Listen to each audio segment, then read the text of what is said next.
Audio Jungle.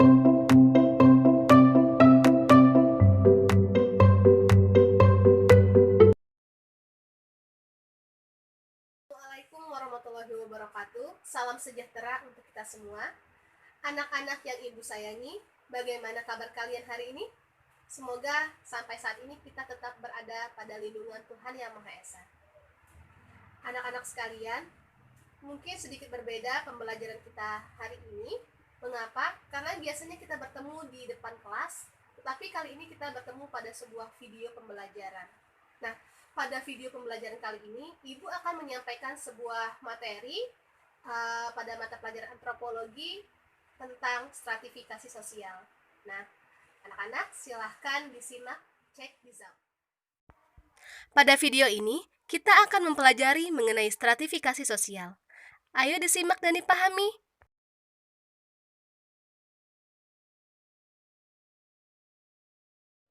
Dalam materi stratifikasi sosial, hal-hal yang perlu dipelajari diantaranya A. Pengertian stratifikasi sosial, B. Ciri-ciri stratifikasi sosial, C. Sifat stratifikasi sosial, D. Unsur pembentuk stratifikasi sosial, E. Jenis stratifikasi sosial, F. Fungsi dari stratifikasi sosial, dan yang terakhir G. Dampak dari stratifikasi sosial. Pembahasan pertama mengenai pengertian stratifikasi sosial. Secara umum, stratifikasi sosial adalah pembedaan masyarakat dalam kelas-kelas sosial secara bertingkat atau hierarkis atau secara vertikal. Perbedaan kelas sosial dalam masyarakat tersebut berkaitan dengan sesuatu yang dihargai oleh masyarakat itu sendiri terkait dengan status dan peran individu atau kelompok. Nah, kita ambil salah satu pendapat ahli, yaitu Robert M.Z. Lawang, seorang antropolog. Beliau menyatakan bahwa stratifikasi sosial adalah adanya penggolongan masyarakat dalam sistem sosial dan struktur sosial tertentu. Susunan ini terbentuk melalui jalur hierarkis atau bertingkat yang didasari pada perbedaan kekuasaan dan nilai seseorang yang ada dalam masyarakat tersebut. Kita beralih ke ciri-ciri dari stratifikasi sosial. Yang pertama, ada perbedaan status dan peran. Status dan peran ini dapat diperoleh individu ataupun kelompok itu melalui 3 cara. Nah, 3 cara memperoleh status dalam masyarakat. Yang pertama, itu melalui keturunan atau ascribe status. Biasanya ini merupakan silsilah keluarga. Contohnya, pertalian darah, dari kelompok bangsawan dan sebagainya. Kemudian yang kedua itu ada usaha atau chief. Ini biasanya seseorang itu ingin menaikkan derajat status sosialnya di masyarakat itu melalui berbagai cara. Salah satu contohnya misalkan bapaknya itu adalah seorang petani, kemudian dia ingin menyekolahkan anaknya hingga menjadi dokter. Nah, itu adalah salah satu cara atau usaha untuk menaikkan status sosial di masyarakat. Yang ketiga, itu melalui jasa atau assigned status. Assigned status ini biasanya diperoleh dari beberapa profesi, seperti misalkan guru. Kemudian ada jasa dari pahlawan. Apa kaitannya dengan peran? Ketika kalian memiliki peran dalam ketika kalian memiliki status dalam masyarakat, otomatis kalian akan memiliki peran tertentu yang akan membawa kalian ikut andil dalam menjalankan kehidupan bermasyarakat. Ciri selanjutnya yaitu perbedaan kondisi dan kemampuan individu ataupun masyarakatnya. Perbedaan kondisi ini biasanya dilihat dari segi ekonomi ataupun latar belakang budaya. Misalkan dilihat dari ekonomi, apakah mereka mampu ataupun mereka tidak mampu, itu akan memperoleh sebuah stigma dari masyarakat. Mereka terlahir dari keluarga mampu, artinya masyarakat akan menganggap bahwa mereka itu memiliki sebuah posisi yang tinggi dan lebih dihormati dibandingkan mereka yang dilahirkan ataupun mereka dengan latar belakang ekonomi yang biasa-biasa saja. Akan berbeda perlakuannya. Kemudian dari sosial budaya, biasanya ada beberapa kelompok suku bangsa etnis yang merasa bahwa mereka itu dominan di daerahnya, maka mereka merasakan bahwa posisi mereka dalam lingkungan itu lebih tinggi dan mau tidak mau etnis-etnis ataupun kelompok-kelompok sosial yang kecil atau minoritas itu berada di bawah kekuasaan dari kelompok yang mayoritas tadi. Ciri yang ketiga yaitu memiliki simbol tertentu. Simbol di sini dapat diartikan sebuah ciri khas yang unik yang dimiliki oleh suatu kelompok sosial yang terdapat dalam stratifikasi sosialnya. Misalkan dalam keluarga kerajaan, biasanya mereka memiliki simbol tertentu untuk menjadi tanda pengenal bagi mereka di dalam kehidupan bermasyarakat. Nah, yang terakhir yaitu perbedaan gaya hidup. Gaya hidup di sini bisa dilihat dari tingkah laku ataupun kebiasaan yang dilakukan masyarakat secara berulang-ulang. Sebagai contoh, kita ambil masyarakat menengah ke atas itu biasa menggunakan garpu, sendok untuk makan dalam kehidupan sehari-hari. Namun kita bandingkan dengan masyarakat yang menengah ke bawah yang biasa menggunakan tangan untuk mengkonsumsi makanannya. Dengan membandingkan dua contoh tersebut, berarti masyarakat sudah bisa menilai dengan sangat mudah atau menentukan di mana letak kelas sosial orang tersebut. Apakah mereka berada pada kelas yang dianggap menengah ke atas ataupun menengahnya ke bawah. Selanjutnya kita ke sifat-sifat stratifikasi sosial. Sifat-sifat stratifikasi sosial sendiri itu terbagi 3. Yang pertama stratifikasi sosial terbuka, kemudian stratifikasi sosial tertutup, dan stratifikasi sosial campuran.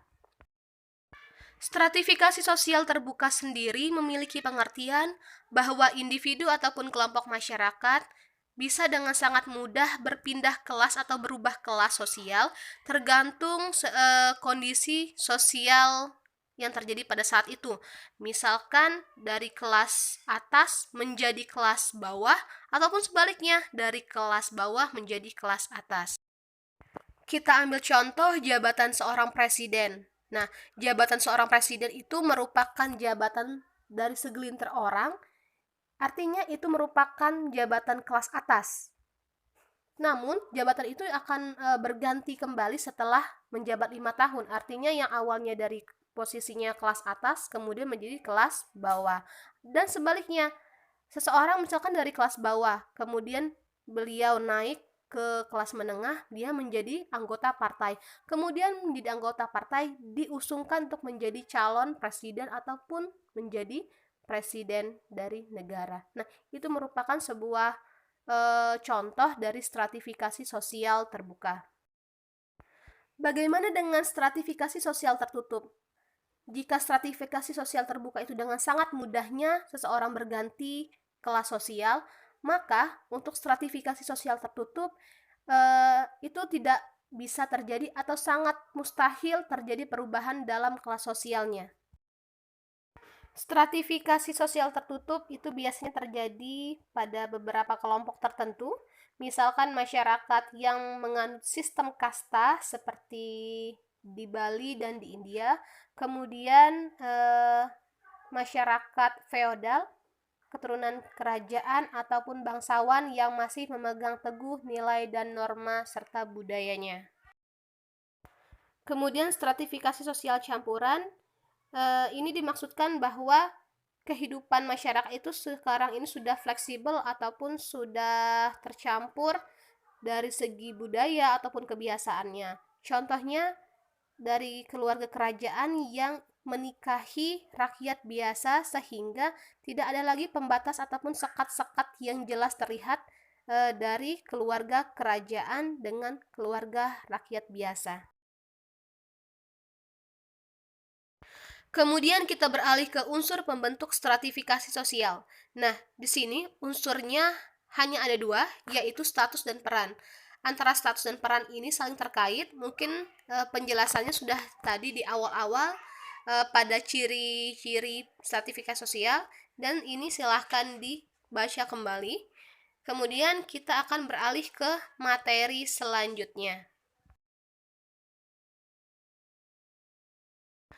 Kita ke jenis-jenis stratifikasi sosial.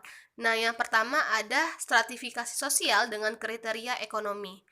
Kriteria stratifikasi dalam bidang ekonomi ini membedakan kelas sosial itu berdasarkan kepemilikan kekayaan ataupun penghasilan. Sistem ekonomi membagi pelapisan sosial dalam 3 kelas, di antaranya kelas pertama atau kelas atas itu adalah upper class, kelas kedua atau kelas menengah itu middle class, kelas ketiga yaitu kelas bawah atau lower class. Nah, pada slide itu menunjukkan bahwa ada golongan atas, golongan menengah, dan golongan bawah secara ekonomi, di mana golongan atas itu terdiri atas orang-orang kaya, pengusaha, kemudian itu diisi sebagian orang, segelintir orang, sedangkan golongan menengah itu ada pegawai kantor, petani, pemilik lahan, dan pedagang. Yang terakhir itu adalah golongan bawah yang paling banyak, terdiri atas buruh tani dan budak. Yang kedua, yaitu stratifikasi sosial berdasarkan pendidikan. Kriteria pendidikan membedakan masyarakat berdasarkan tinggi atau rendahnya tingkat pendidikan yang didapat atau diperoleh seseorang dengan cara usaha serta kerja keras. Maka semakin tinggi pendidikan seorang, semakin tinggi pula kedudukan sosialnya dalam masyarakat. Nah, sesuai gambar yang tersaji, itu terdapat tingkat pendidikan mulai dari SD, SMP, SMA, S1, S2, hingga S3. Tingkat yang paling atas ditempati oleh S3, di mana hanya segelintir orang yang menempati posisi ini, kemudian yang paling banyak itu adalah SD. Selanjutnya, stratifikasi sosial berdasarkan keturunan, kekuasaan, dan politik. Sesuai kriterianya, hal ini terbagi atas 3. Yang pertama ada kasta, kemudian oligarki, kemudian pemerintah. Baiklah, kita akan jabarkan satu-satu. Yang pertama, sistem kasta. Nah, sistem kasta ini terdapat pada masyarakat Hindu, baik itu di India ataupun di Bali, Indonesia. Sistem kasta terbagi atas beberapa kelas. Yang pertama, kasta Brahmana. Kasta ini diisi oleh pendeta ataupun tokoh agama ataupun tokoh adat. Kemudian kelas yang kedua yaitu kasta Satria. Kasta Satria ini diisi oleh bangsawan dan sebagainya. Kemudian yang ketiga ada kasta Waisya, itu diisi oleh pedagang, dan kasta yang terakhir ada kasta Sudra, itu diisi oleh buruh, petani, dan sebagainya. Nah, di situ ada salah satu kasta namanya kasta Paria. Kasta Paria itu sendiri terpisah oleh 4 kasta di atas.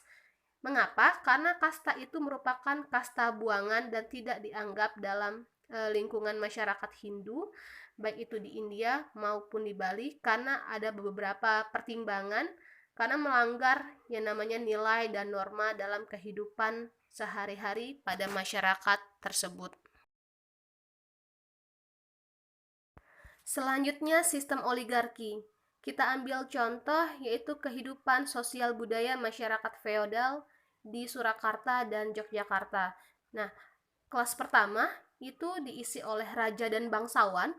Yang kedua itu diisi oleh kaum priai, ulama, dan punggawa. Kemudian kelas ketiga itu diisi oleh petani, pedagang, dan buruh. Selanjutnya itu sistem politik atau pemerintah. Dalam gambar itu ada stratifikasi sosial sesuai kekuasaan daerah, di mana yang paling puncak itu diisi oleh gubernur, kemudian kelas kedua itu diisi oleh bupati dan wali kota, yang ketiga ada camat, dan yang terakhir itu adalah kepala desa. Pembahasan selanjutnya mengenai fungsi stratifikasi sosial. Fungsi stratifikasi sosial terdiri atas 1. Dapat melihat dengan jelas diri kita sebagai individu dan sebagai anggota kelompok atau masyarakat. Kedua, dapat mengkaji tempat kita di dalam masyarakat, serta dapat melihat dunia atau budaya lain yang belum kita ketahui sebelumnya. Ketiga, dapat semakin memahami norma, tradisi, keyakinan, dan nilai-nilai yang dianut oleh masyarakat lain dan memahami perbedaan-perbedaan yang ada. Keempat, dapat mengetahui dan memahami berbagai situasi dan masalah-masalah sosial budaya yang ditemui dalam kehidupan. 5. Dapat memberikan sumbangan nyata dalam proses pembangunan nasional, khususnya dalam membantu warga masyarakat dan pemerintah dalam proses pengendalian sosial demi terpeliharanya keteraturan dan ketertiban sosial. Yang terakhir, dapat membantu pemerintah dalam upaya-upaya mensosialisasikan nilai-nilai budaya yang tumbuh dan berkembang di dalam kehidupan sosial masyarakat tersebut. Pembahasan terakhir dalam materi stratifikasi sosial ini yaitu dampak dari stratifikasi sosial. Nah, dampak stratifikasi sosial terbagi atas dua. Yang pertama ada dampak positif dengan dampak negatif. Dampak positif yaitu adanya kemauan dari setiap individu di dalam masyarakat untuk bersaing, untuk berpindah kasta, sehingga mendorong setiap individu untuk berprestasi dan bekerja keras. Kemudian, meningkatnya pemerataan pembangunan setiap daerah baik atas usulan masyarakat di wilayah tersebut ataupun pemerintah guna menghilangkan kesenjangan sosial. Adapun dampak negatif dari stratifikasi sosial yaitu menimbulkan kesenjangan sosial dalam masyarakat dan munculnya konflik sosial antara individu ataupun kelompok sosial dalam lingkungan masyarakat.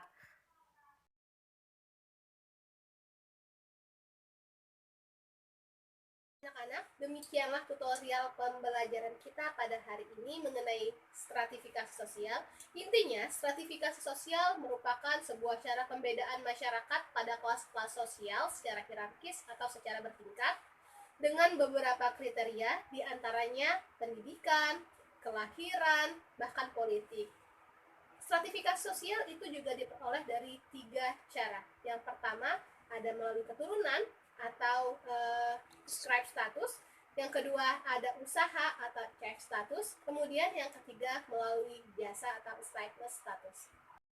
Anak-anak yang ibu banggakan, menyikapi penyebaran virus COVID-19 ini, kita tetap dihimbau berada di rumah, jangan kemana-mana, stay at home, stay safe, and study for home.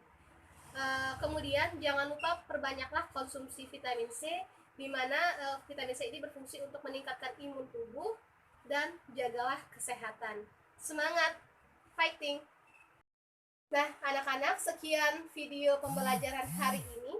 Semoga kita cepat bertemu di dalam kelas yang telah kita rindukan. Ibu tutup. Assalamualaikum warahmatullahi wabarakatuh.